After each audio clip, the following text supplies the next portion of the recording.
Again, hello and good morning, everybody. Uh, the topic is not easy topic.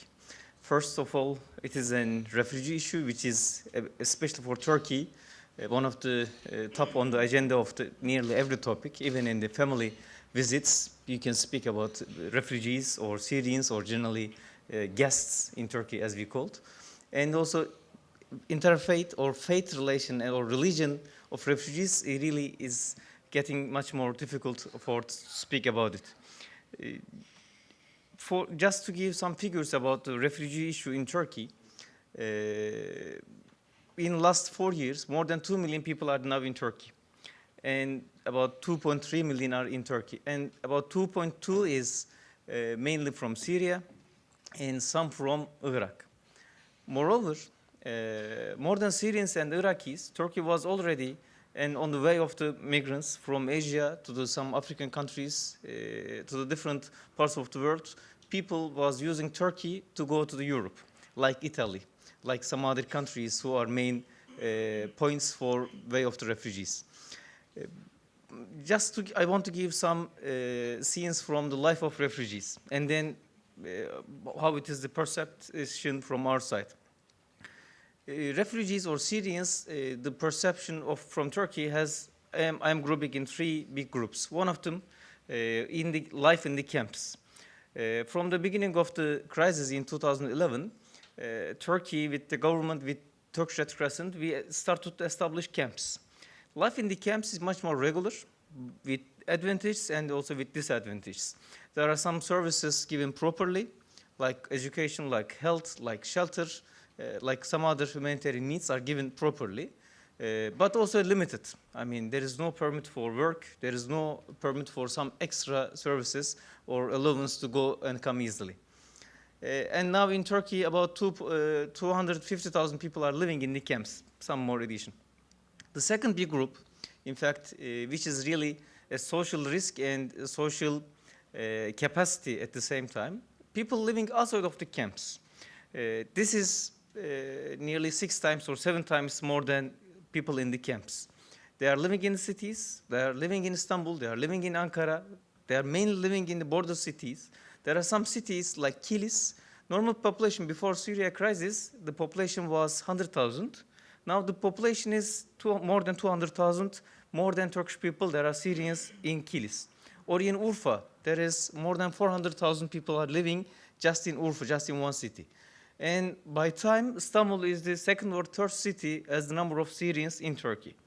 The life and the scenes, the views of the Syrians are very in big scale for Syrians. For example, some of them are living in 4 family, 5 family living in one flat. Or some of them has some companies who has some Turkish workers.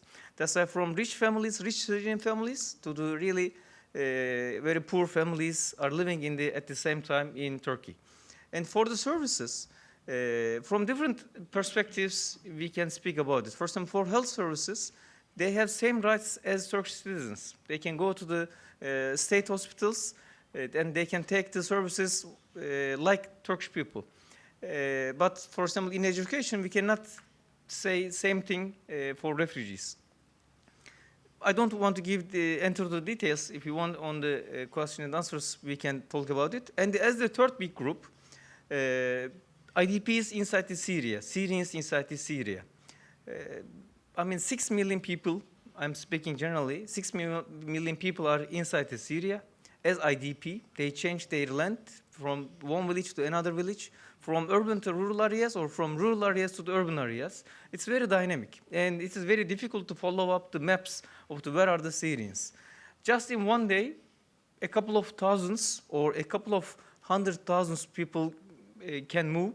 Like in previous year in 2014, in September, just in 3 days, we took nearly 200,000 people from Kobane or from Suruç, from Turkey side.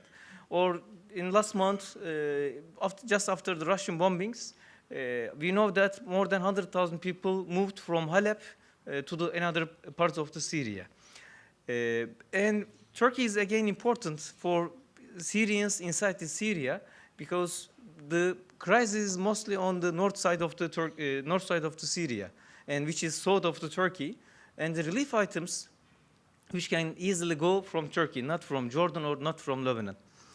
These are just figures, but I know that I'm very far away from the how to tell about the lifestyle or what is the conditions of their life. But I want to give some more figures about the condition with the results of the questionnaires. We have services as a Turkish Red Crescent in these three big groups. In the camps we have services for outside of the camp, and we have services for inside the Syria. I mean, we are assisting, we are facilitating for the all of the organizations from world to send some relief items to inside the Syria. We have community centers inside the Syria, inside Turkey for outside of the camp livers.